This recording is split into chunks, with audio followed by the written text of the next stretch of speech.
We simply cannot allow people to pour into the United States undetected, undocumented, unchecked. And complete the dang fence. This bill that we will sign today is not a revolutionary bill. Cast down your bucket where you are. We come from France. And I am, adamantly against illegal immigrants. They're coming in by the thousands, just unbelievable. A wall is an immorality. Who are you rooting for? Those masters of the universe are at it again. You maniac! You blew it up! Welcome to Parsing Immigration Policy, the podcast of the Center for Immigration Studies. My name is Mark Krikorian, Executive Director of the Center. And today we're going to have kind of two mini podcasts, two topics we're going to be talking about that are in the news. First, Elizabeth Jacobs, an analyst here at the Center, is going to be talking about something she's written about related to so-called temporary protected status. There was recent development on that. And then John Feary, also here at the Center, is going to be talking about a policy related to ICE that also involves now Vice President Harris, a policy that she was responsible for when she was in the Senate and the effects it's having now and why Congress should act to change that. But let's start first with Liz. So Liz, what happened with temporary protected status? There were 4 countries that were involved here, and there's several 100,000 people who have this so-called temporary status. So let's first explain to people what is temporary protected status, and is it really temporary? Spoiler alert, temporary protected status has not shown to be temporary at all for countries that have been designated such status. Quickly, temporary protected status is a form of protection that exists in the INA, or the Immigration and Nationality Act, that allows the Secretary of Homeland Security to designate countries that have experienced significant humanitarian disruptions or disasters or armed conflicts in certain situations, designate these countries for a short, up to 18-month period from being too dangerous to return nationals to these countries. So if a country is designated and you are a national of this country and you are in the United States, assuming you are eligible for TPS, be protected from removal and become eligible for employment authorization. And for the most part, I mean, even though there are some people maybe who are foreign students or tourists who take advantage of it, the vast majority of people are illegal immigrants who are here when some disaster happens in their home country. Correct. This protects aliens in the United States from removal. Aliens that are subject to removal either have their visas expiring or they've been in the United States illegally to begin with. Right, yeah. And the key thing here, and this is, I mean, I want you to get to what happened recently, but the key issue here is that the real reason for TPS is work permits, because ICE could always, on its own discretion, decide, well, the airport is closed in whatever country this is, so we just won't deport people for the next 2 weeks, and then we'll check back and see if things are functioning again. But that kind of administrative decision, which is perfectly within ICE's authority, doesn't give anybody a social security number and a work permit. That's the key to TPS, that it enables people to legally start embedding themselves in society, even though they're technically still illegal aliens. That's correct. That's how I would distinguish TPS from some other form of prosecutorial discretion where Right. ICE just refrains from prosecuting. Right. So what happened recently was 4 countries, right? El Salvador, Nicaragua, Haiti, and Nepal. Is that right? No, we have El Salvador, Honduras, Nepal, and Nicaragua. Okay. Last week, the Biden administration announced that it will be rescinding the Trump administration's prior terminations of the designations for these countries for temporary protected status. They also announced that they will be extending these countries' TPS designations for an additional 18 months, but notably not redesignating them, which they have for many other countries that currently have TPS designations. Which means they open it up to people who came since the last time TPS was. Exactly. Because the point of TPS is not to give people who are in a country that experienced a disaster a way to come to the United States. It's to give people who were lucky enough to be here when the disaster happened an ability not to have to go home and to work legally. Exactly.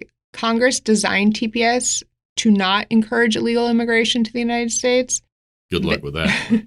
Therefore, the statute requires that an alien must be in the United States at the time the country is designated for TPS. Administrations have been able to get around this requirement by, quote unquote, redesignating the country, therefore pushing up the required entry date to allow more people to be eligible for the protection and accompanying work authorization. Right. So basically what that amounts to is they renew it, but when they renew it, they say, okay, everybody who came since the last time we did it gets this benefit too. So what happened with the 4 countries, Honduras, El Salvador, Nepal, and Nicaragua? So they had people from those countries. There were 300,000 or more than 300,000 people who have been here. What did the Trump administration try to do with those grants of status, which had been ongoing for years? These were something that these people got 10 or even 20 years ago. In 2017 and 2018, the Trump administration announced that it was planning to terminate TPS designations for these 4 countries after it determined that conditions in these countries no longer justified their designations. And to many immigration experts, you and I believe included, we believe that these terminations or wind downs were long overdue because many of the designations were premised on years or decades old storms and emergencies. For example, Honduras and Nicaragua were originally designated for TPS in 1998, which is like 24 years ago now. Because of a hurricane, right? Yeah, because of Hurricane Mitch. Right, yeah. And it's clear that the statute did not intend that TPS was to be used as a long-term or permanent mechanism for people who are in the United States illegally to remain so indefinitely or permanently. But that's what it's become because of political pressure. So that just what happens is they just keep getting renewed every time they expire. Whichever administration is in power just renews the thing. Exactly. And under Trump, they weren't even cutting it short. They were just saying, we're going to let this run its course, and the temporary actually means something. Exactly. So after the most recent 18-month designation for these countries were to expire, that would be it. So Right. They had time to make plans to adjust either their immigration status or depart the United States. Right. And then what happened? Unsurprisingly, the terminations were challenged in court, and the case at the time was called Ramos v. Nielsen, but now the case is referred to as Ramos v. Mayorkas because of the change in administration. The plaintiffs in this case argued that the termination decisions violated the Administrative Procedure Act and the Constitution under equal protection. That case was heard in the Northern District of California. Just for listeners, San Francisco is what we're talking about here, right? Yes. And a preliminary injunction was issued fairly quickly to stop the administration from ending the designations. However, statute explicitly precludes judicial review of TPS determinations. So when the case was eventually heard by the Ninth Circuit Court of Appeals, a 3-judge panel there overturned the lower court's decision. The issue here, which is very unique, is that DHS has since considered that lower court's preliminary injunction to still be in effect because they say the Court of Appeals never issued an order to the lower court to remove that court order. So that court order has been in effect despite a ruling that it was illegal. Unbelievable. So, in other words, the TPS for these people, the clock just kept running and they just kept their work permits, basically. Exactly. When was the Ninth Circuit ruling? In 2020. Yeah, so that was under the Trump administration. In other words, Trump's DHS could have acted. Could it not have? In other words, they could have acted on the circuit court ruling and terminated them. I need to look into the details for what action wasn't taken, but perhaps they were waiting for the order to be officially revoked by the lower court, and that action was never taken. Okay. But what has happened since then is that plaintiffs in that case have asked the Ninth Circuit Court of Appeals to reconsider that Ninth Circuit ruling in an en banc hearing, meaning with all of the judges present. Instead of just a few of them, which is the way it usually is initially in hearings. Okay. And that seems to have spurred this rescission of the Trump administration's determinations from 2017 and 2018. And that is because the government has been defending its right to terminate TPS without judges or courts intervening. And they want to continue doing so, but the Biden administration has a policy and political interest in maintaining TPS. So the administration, the Biden administration, wants to be able to terminate TPS or have that authority if they choose to in the future. But in this case, they want to keep TPS going indefinitely. And so that's why they pursued this particular policy. In my view, the Biden administration doesn't have any plans to terminate TPS for any countries. On the first day as president, President Biden asked Congress to pass legislation that would allow TPS recipients to apply immediately for green cards that would allow them to become lawful permanent residents on a pathway to citizenship. Right. What the Biden administration wants generally, however, are their TPS designation decisions to be immune from judicial review. I see. Okay. So that would include terminations, but I don't think they will be terminating any TPS designation. So in other words, to prevent the Ninth Circuit from coming up with a decision that would legitimate judicial review of TPS matters, they're just canceling the cancellation, as it were, that Trump had put in place so that the case now is moot. Exactly. But everybody keeps their work permits. Yes, exactly. So they get the policy outcome that the plaintiffs want without having to take a legal position that is against the government's interest. Interesting. Okay, well, where does this leave it now? Everybody, these people from these countries, 300,000+, just get another, they sort of re-upped their work permits, right? For another 18 months? That's correct. And how many other people, just sort of as background, what's the total universe of people with this TPS? Not just in this case, but just all the other countries too. Currently, there are 17 countries that are designated for TPS, and that in culmination includes an estimated 700,000 individuals, which is up from 400,000 beneficiaries in calendar year 2020.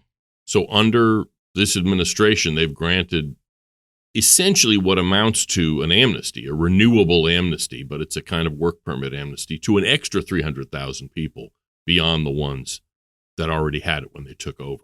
Exactly. The Biden administration has either designated or redesignated all of the countries that have TPS. And notably, not a single country has been removed from TPS designation, despite being designated on the basis of perhaps decades-old storms or earthquakes. And I remember I read one of the renewal, because they have to put it in the Federal Register. And I actually read the rationale for Honduras renewal. This is several renewals ago. And I was like, what is the basis for this? The hurricane was, in the 90s, for heaven's sake. And one of their explanations was that there's widespread coffee rust. It's like a problem with coffee plants, rust it's called. And that because of that, they needed to renew TPS. I mean, it's purely pretextual. And, in my sort of beyond this particular case, TPS needs some fundamental reform.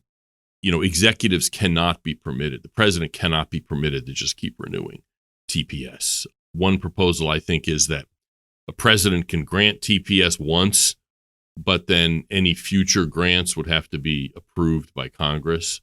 That's a proposal that, at least would make it harder to renew because it wouldn't just be on autopilot.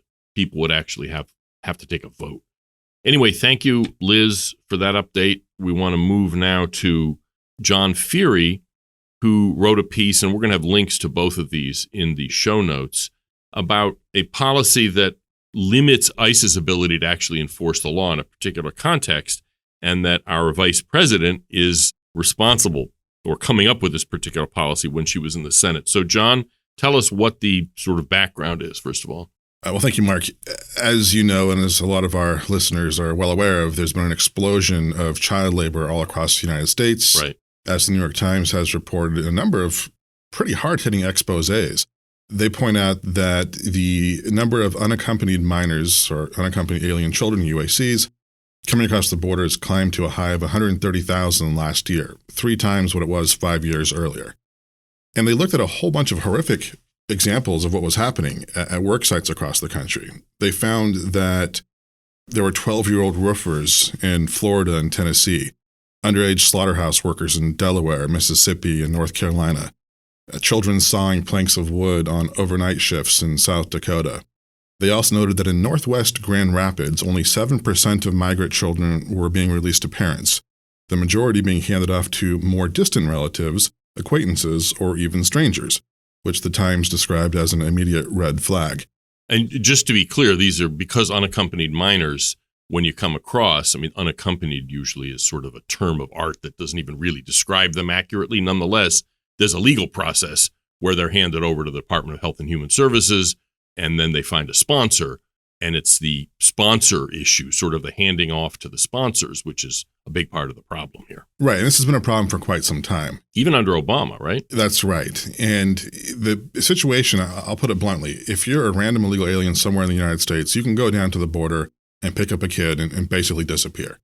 Now, HHS will say, well, there's a process we go through and there's a vetting process. Well, not really, because as you point out, this is something that has been on the forefront of Senate investigations for years. Under President Obama, when Biden was vice president and Kamala Harris was a senator and DHS Secretary Mayorkas was deputy secretary, we saw a huge wave of UACs coming across the border. We saw all sorts of exploitation. One of the big cases was an Ohio egg farm where investigators, including HSI, special investigators at ICE, uncovered the fact that there were kids working there around the clock, basically being locked in trailers, and they were all there because of their, quote, uncle, a sponsor who had brought them. Well, it was child exploitation, quite clearly. And it wasn't just that case either. There were many other locations around the U.S. Right. And it was so bad that the Senate issued a report, a scathing bipartisan report from Rob Portman and Claire McCaskill. And they just went after Health and Human Services, explaining how there was no vetting being done to the sponsors, hardly any vetting being done of the UACs either. They weren't visiting households.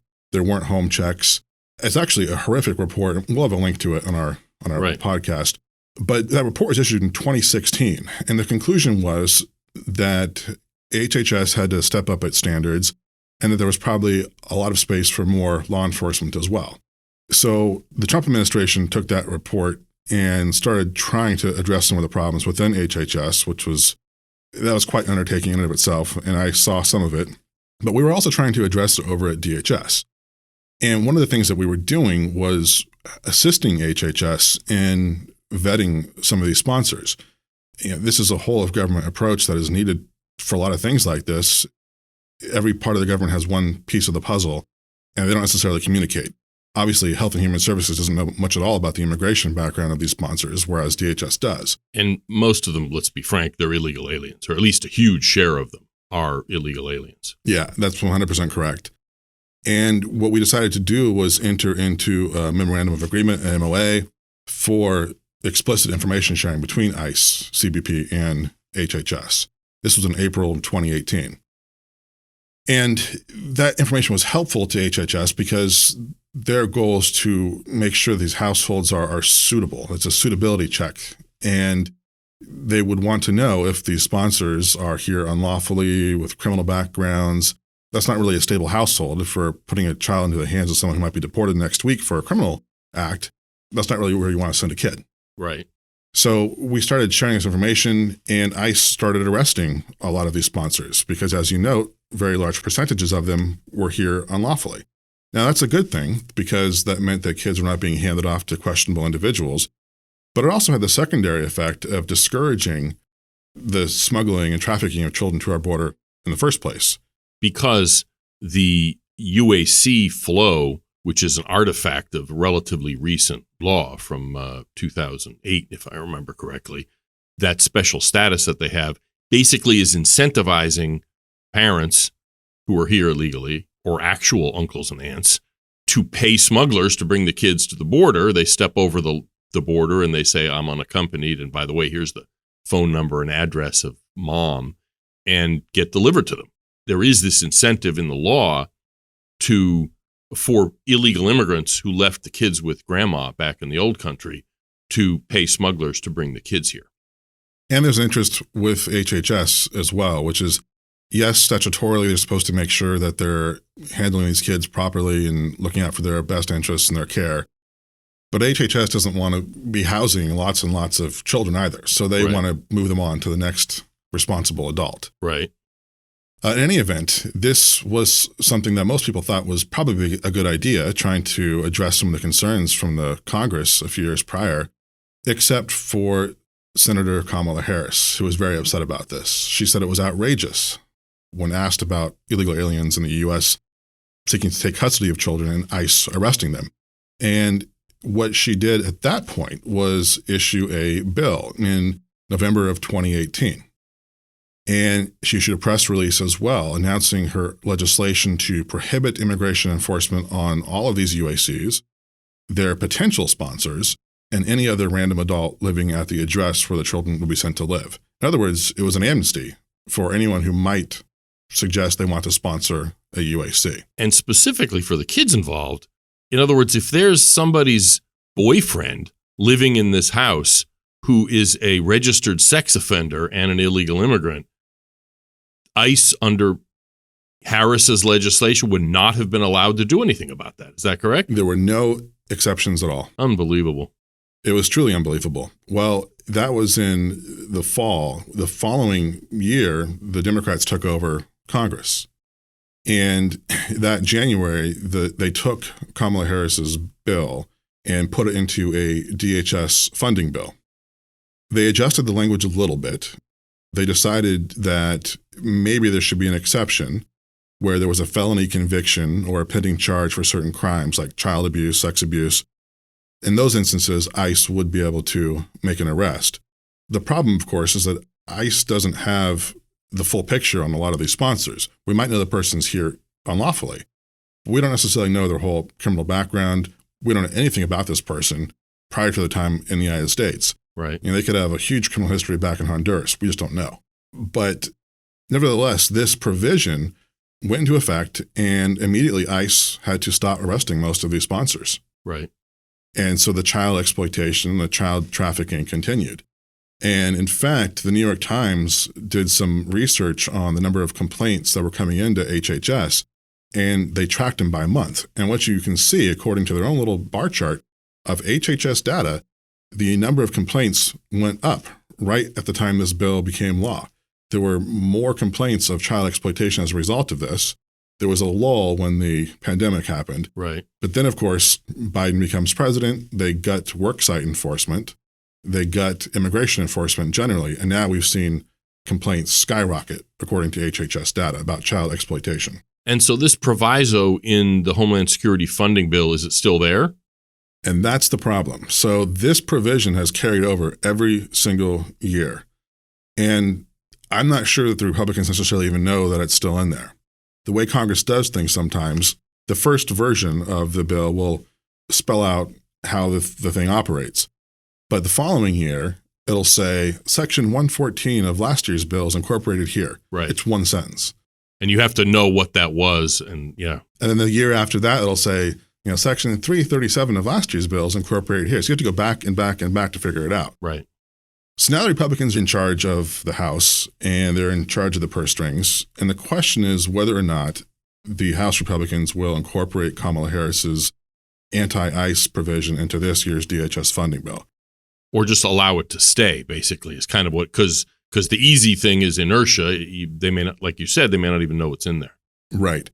But I would argue that it's probably best for public safety and to discourage this child labor if the Republicans stop that provision from being included. Right. However, I would argue that it's still defense. And I think that the Republicans could require ICE to make arrests of sponsors who are here unlawfully. Okay. I mean, if the Democrats can prohibit ICE from making arrests of sponsors in a DHS funding bill, I think the Republicans can probably require ICE to make arrests of sponsors. It's basically requiring an immigration status check for any sponsor, and that if that comes up with a red flag, that they have to be taken into custody. It's a way of overcoming all of the anti-enforcement provisions that this administration has put forth. Interesting. Yeah, because that was my first question. It's like, if you remove that Harris provision, this administration isn't going to arrest anybody anyway. Okay, that's it. So is there any movement on that? Do we know in appropriations committees? There is some understanding if this is a concern within the Homeland Committee.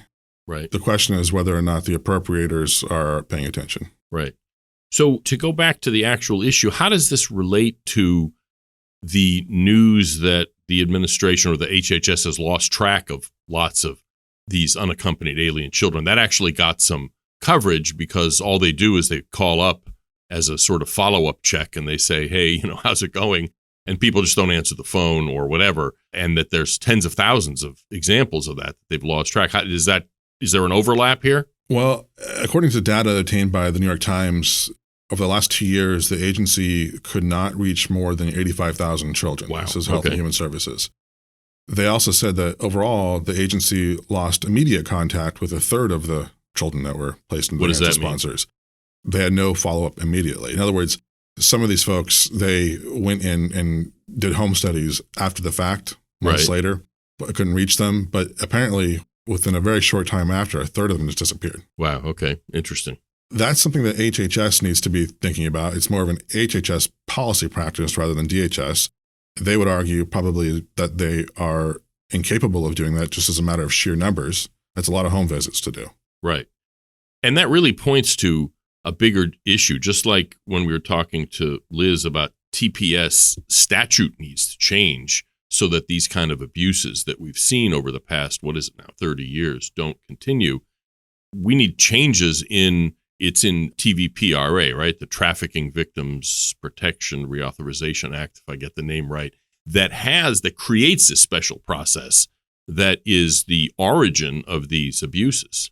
Yeah, the government has to live within its means. Congress creates these policies or practices, and the executive branch sort of shrugs its shoulders all too often and says, look, we only have so many resources. Well, who's supposed to fix the problem there? I would argue Congress should limit the amount of workload that it creates for these agencies or increase the resources for these agencies. Instead, we're doing the exact opposite. We have a massive amount of people coming across the border, and we have no increase in resources for these agencies to address the problem. ICE is a perfect example of it. We have millions of people pouring across the border, no increase in resources for ICE officers or detention beds. And Congress thinks they can rely on administrations to fix the problem, but you unfortunately now have administrations that don't want to fix the problem. They're okay with this. In fact, in this case, with the children, we have a vice president who helped create it. Right. I mean, this is a version kind of over-promising and under-delivering. I mean, Congress is creating these requirements and then not funding the administration, any administration, adequately to actually do those responsibilities in a responsible way.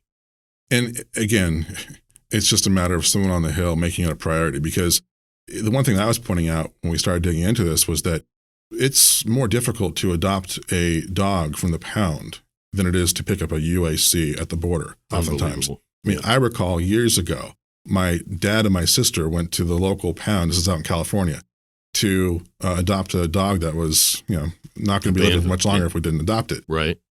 Well, there was a very, very long process. They wanted to interview every household member. My mom was at work at the time. Like, she can't be sitting down for an interview to pick up a little mutt, They wanted to know where the dog was going to be sleeping, what part of the house. We really prefer it sleeping in the kitchen. Like, it was crazy. And that's for just a pet. But for these children, they're just ready to hand them off to anyone. And they don't want to do home visits, and they're really not doing them. Yeah, I have a cousin who used to live in D.C., and when they had their second child, they needed another garbage can. And they had to have 2 home visits just to get authorized to have a second garbage can in the District of Columbia. And they're just handing these kids off. It's unbelievable. Anyway, we're going to have to cut it short there. We're going to have links to the things both Liz and John were talking about in the show notes. Thank you guys for coming. And I'm sure there's going to be more bad news in this regard, and we'll have you back to talk about it in the future. Thank you. Thank you. Thank you. And finally today, just a quick note about a blog post we had last week, which was about an email that an illegal immigrant who lives in the Northeast, we redacted out his information, sent to Andrew Arthur, Art Arthur on our staff, asking whether he should be going to the border to get work permit from the Biden administration. And the relevant sentence is this, quote, "If I travel to the border and turn myself into CBP, do you think they will grant me the humanitarian parole they are giving these migrants?" Unquote. In other words, an illegal immigrant, presumably without work permits, follows the news closely enough because obviously they have an interest in this and wondering if he should be driving down to Mexico, cross the border into Mexico, and then come back and say, "Hi, I want humanitarian parole." Now, this may be it may be a phony email. We have no way of verifying it, but it was an interesting way to shine light on the fact that this administration's policies at the border are, in fact, an amnesty program for illegal immigrants, but for those who are newcomers, as opposed to those who have been here for a long time, which this administration also wants to amnesty, but doesn't have that authority. And how this long-term illegal immigrant is wondering whether he'd get an amnesty if he went into Mexico and crossed back over. And Art Arthur in this blog post chews over what this means, what are the implications, etc. It was just a fun and kind of informative thing to read. The title of it is "Illegal Alien in U.S. Wonders If It's Better to Head to the Border." And we'll have a link to it in the show notes.